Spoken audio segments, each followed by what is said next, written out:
Hello, everyone. Welcome back to English Express, your go-to podcast for leveling up your English skills. Today we're diving into English for the workplace. Whether you're working in an English-speaking environment or preparing for an international job, this episode will help you communicate confidently with colleagues and managers. Let's get started. In this segment, we'll focus on 5 common words and expressions you'll hear at work. Ready? Let's start. Word 1, deadline. A deadline is the date or time by which something must be done. For example, the project deadline is next Friday. Word 2, meeting agenda. The agenda is the list of topics to be discussed during a meeting.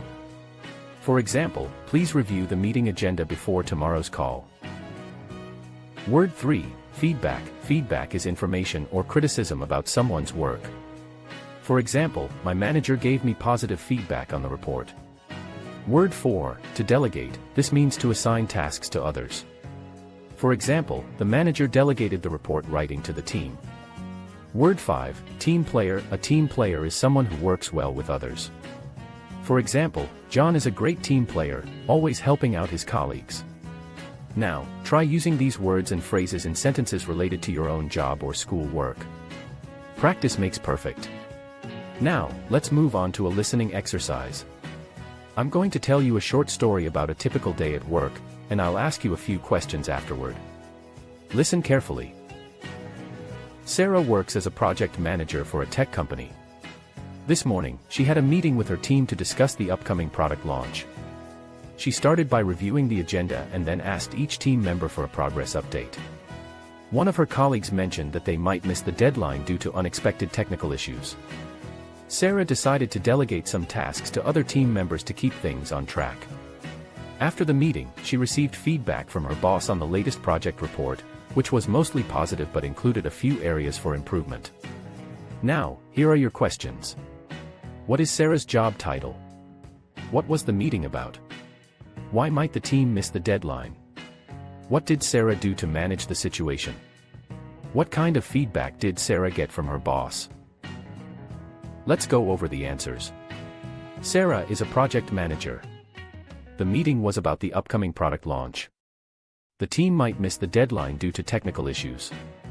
Sarah delegated tasks to other team members to manage the situation.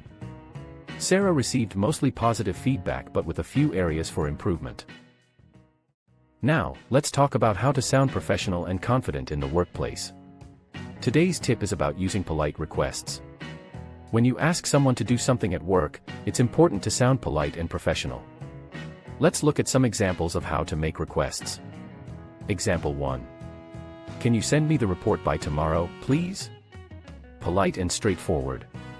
Example 2. Could you review this document when you have a moment? Slightly more formal and considerate of the person's time. Example 3. Would it be possible to schedule a meeting for Friday? This is very formal and respectful, often used in emails. Now, repeat after me and practice these sentences. Can you send me the report by tomorrow, please? Could you review this document when you have a moment? Would it be possible to schedule a meeting for Friday? Great job! Using polite requests will help you sound more professional and build good relationships with your colleagues. That's all for today's episode of English Express.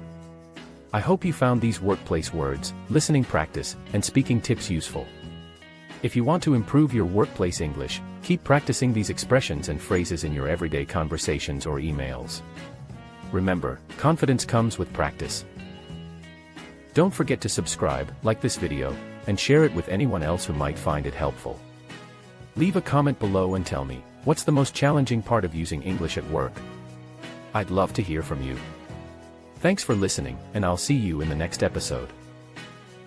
Make sure to hit the like button and subscribe for more episodes of English Express. Follow us for more tips on improving your English. Bye for now.